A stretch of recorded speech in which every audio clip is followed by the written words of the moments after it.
انہوں نے بھی مکر کیا اور اللہ نے بھی اپنی خفیہ تدبیر فرمائی اور اللہ سب سے بہتر خفیہ تدبیر فرمانے والا ہے الحمدللہ. انہوں نے مکر یہ کیا کہ اس شخص کے اوپر جو تنہا اس دور میں رسول اللہ صلی اللہ علیہ وآلہ وسلم کی حمیت میں کھڑا ہوا اور اللہ کی غیبی مدد آئی کہ صدیوں کے فرقے الٹے کے اس کے اوپر 295 لگوا دیا. یہ مکر کیا نا. اور اللہ کی خفیہ تدبیر دیکھیں, آج فجر کی اذانیں ہو رہی تھی نا تو لوگ اکیڈمی کی طرف آ رہے تھے, ان کو واپس بھیجا کہ بھائی آپ اکیڈمی میں نماز پڑھنے کا بندوبست نہیں, مسجدوں میں جاؤ تسلی سے پھر آنا. ابھی آپ دیکھ لیں اس وقت اکیڈمی میں 500 زیادہ لوگ ہیں اور اس سے زیادہ لوگ باہر ہیں, ابھی بھی لیکچر کا ٹائم سٹارٹ ہونے میں 40 منٹ باقی ہے. تو انہوں نے تو اس دعوت حق کے ساتھ نہ چاہتے ہوئے نیکی کا معاملہ کر دیا. یہ اللہ کی خفیہ تدبیر ہے الحمدللہ. بہرحال اس کا فائدہ یہ ہوا ہے کہ وہ علماء کرام جو کل تک مجھے یہودوں نے سارا کا ایجنٹ کہتے تھے, قادیانیوں کا ایجنٹ کہتے تھے, آج میرے دفاع میں کھڑے ہیں. سلوٹ ہے ہم کو. اور میں نے یہ 2 ہفتے جو ڈیلے کیا ہے وہ اس وجہ سے نہیں کیا کہ ہمیں کوئی اکیڈمی کھولنے میں مسئلہ تھا. میں نے اپنے قانونی معاملات پلس میں چاہ رہا تھا میں ان تمام علماء سے, تمام صحافی حضرات سے, تمام وکلاء سے فون کے اوپر ڈسکشن کروں, ان کا شکریہ ادا کروں جو میری غیر موجودگی میں اس دعوت حق کے ساتھ کھڑے ہوئے. تمام مقابل فکر ہیں. بریلوی ذرا اس طرح سامنے نہیں آئے ڈرتے ہوئے, وہ جو چند 1-2-4 سامنے آئے ہیں جن کے ویوز 3-4 ہزار ہوتے ہیں, اس میں سے بھی 4,500 آپ لوگ ہوتے ہیں, یا اگر وہ 10,000 تک ہیں تو 10,500 آپ لوگ ہوتے ہیں. تو ان کے سوا سب لوگ ہمارے ساتھ کھڑے تھے. دیوبند تو ایز اے مکتبہ فکر کھڑا ہوا, اہل تشیع ایز اے مکتبہ فکر. دنیا نے دیکھا تھا یہ منظر کہ دیوبند اور اہل تشیع جو بالکل 180 ڈگری ہیں, دونوں میرے ساتھ کھڑے ہیں ایز اے مکتبہ فکر.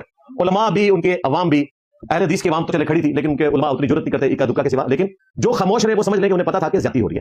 تو میں آج کیمرے کے اوپر بھی سب کا شکریہ ادا کرتا ہوں. الگ سے میں نے 100 کے قریب لسٹ بنائی ہوئی تھی ڈومیننٹ لوگوں کی. نام میں اس لیے نہیں لے رہا کہ پھر ایک کا بھی نام رہ گیا تو لوگ پھر گلا کرتے ہیں. تو میں جنرل سب کا شکریہ ادا کرتا ہوں کہ آپ لوگوں کی دعائیں, سوشل میڈیا پہ آواز اٹھانا, اس کی برکت سے اللہ تبارک و تعالیٰ نے ہمیں اس تکلیف. اب مجھے بتائیں, جو لوگ یہ کہہ رہے تھے کہ انجینئر صاحب جب جیل سے نکلیں گے تو ان کا سافٹ ویئر اپ ڈیٹ ہوا ہوگا, کیا سافٹ ویئر کتنا اپ ڈیٹ ہوا ہے؟ میرا سافٹ ویئر نہیں اپ ڈیٹ ہوا, ہمارے مخالفین کا اپ ڈیٹ ہو گیا ہے. میرے حق میں ویڈیوز بنا رہے ہیں.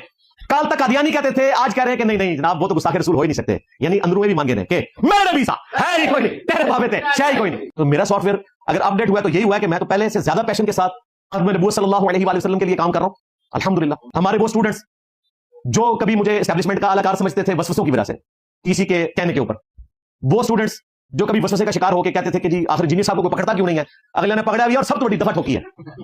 میں نے تو کنکلوڈ کر لیا تھا کہ میں نے تو اب نہیں نکلنا جیل سے, اور میں نے اپنے آپ کو تسلی دی تھی کہ میں نے 48 سال میں یا اللہ اتنا کام کیا ہے کہ امام نووی تو 45 سال میں فوت ہو گئے تھے. اتنا کام کر کے میں تو 3 سال زیادہ ان سے گزار چکا ہوں, اور کام تو آپ کے سامنے ہے کہ مجھے اب ضرورت نہیں ہے. میں اگر پوری زندگی بھی جیل میں رہوں تو یہ دعوت حق تو چلتی رہے گی. تو اللہ کا شکر ہے کہ جن کو یہ خدشہ تھا, تو بھائی جو ان کے لیے کام کرتے ہیں نا ان پہ 295 نہیں لگتی. میں نام نہیں لیتا کیونکہ میرے لیے اب سارے علماء قابل احترام ہیں جنہوں نے میرے حق میں بات کی. انہی میں سے ایک بہت بڑے عالم دین تھے جن پہ توہین قرآن کے حوالے سے بہت بڑا الزام لگا اور میں نے ان کا دفاع کیا, اور انہوں نے اتنی بڑی بات کی حتیٰ کہ ان کے استادوں نے کہا کہ آپ توبہ کریں. انہوں نے کرسچنز اور جوز کے حوالے سے یہ بات نہیں کی تھی, خود بات کی تھی قرآن کے حوالے سے. 295 لگتی تھی, 25 سال قید ناقابل ضمانت, اور توبہ معافی نہیں. آپ کو پتا توہین مذہب کی معافی کوئی نہیں ہے. توہین مذہب کی معافی یہ ہے کہ آپ نے سزا بھگتنی ہے.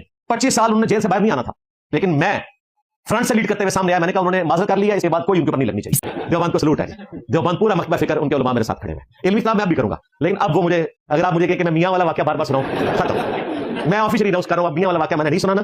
ہاں آپ کو ضرورت پڑے پرانی ویڈیو سے لے لیجیے گا. نہ دیوبند نے جس طرح میرا ساتھ دیا ہے, سلوٹ.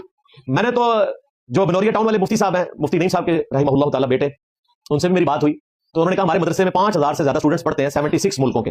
تو میں نے کہا مجھے سیکورٹی ایشو نہ ہو تو میں آپ کے مدرسے میں آ کے آپ کا شکریہ ادا کروں. پچھلے دنوں نے گاندھی صاحب ہمارے استاد کو وزٹ کروایا. اس کے بعد اپنی اسی ویڈیو کے دوران انجینئر صاحب نے نام لیے بغیر مفتی حنیف قریش صاحب سے بڑی شکایت یہ کی, ان کو اس بات کا علم تھا کہ انجینئر صاحب گستاخ نہیں ہیں, لیکن اس کے باوجود بھی ان کا انجینئر صاحب پر گستاخی کا الزام لگانا بڑی دکھ کی بات ہے. تو میں نے کچھ عرصہ پہلے اعلیٰ حضرت کے 12 عقیدے ویڈیو میں ریکارڈ کروایا تھا ان مولویوں کے لیے جو کہتے تھے کہ انجینئر, خود چیلنج کیا. ٹھیک ہے, آج یقین جانو کہ مجھے ان کا نام لینے کی ضرورت نہیں ہے. میں نہیں چاہتا میرے پلیٹ فارم سے ان میں سے کسی کا نام جائے. ٹھیک ہے, میں اشارتاً آپ کو بتا دیتا ہوں, جس نے تازہ جو ہے اپنے جرم کے اوپر معافی مانگ کے تو انسٹال ہونے کی کوشش کی ہے مفتی منیر صاحب کے ساتھ بیٹھ کے. اس کو میں نے, اس نے خود کہا تھا کہ جی انجینئر جس کے اوپر تجھے ناز ہے نا وہ عقیدے ریکارڈ کروا. میں نے 12 ریکارڈ کروائے ہیں, آج تیسرا سال ہے, جواب نہیں دیا ویڈیو میں, سوائے اس کے اس پہ 295 لگوائیں گے. ٹھیک ہے, بس تیری چیخیں نکلیں گی, تیری میمز بنے گی.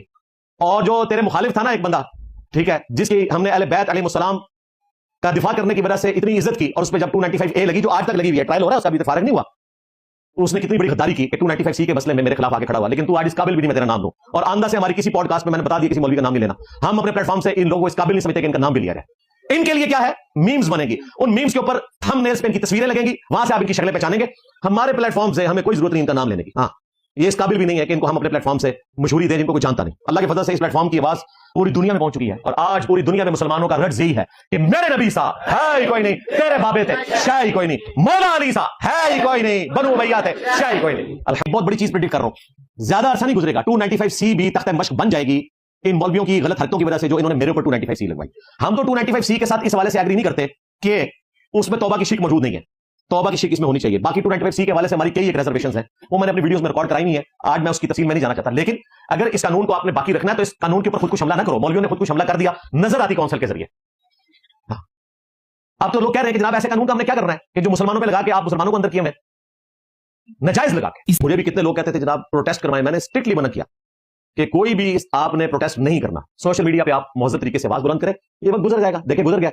اور وہ لوگ کدھر ہیں جنہوں نے یہ عزم مچایا ہوتا سارا آپ کے سامنے, کوئی بندہ نہیں نکلا ان کے لیے.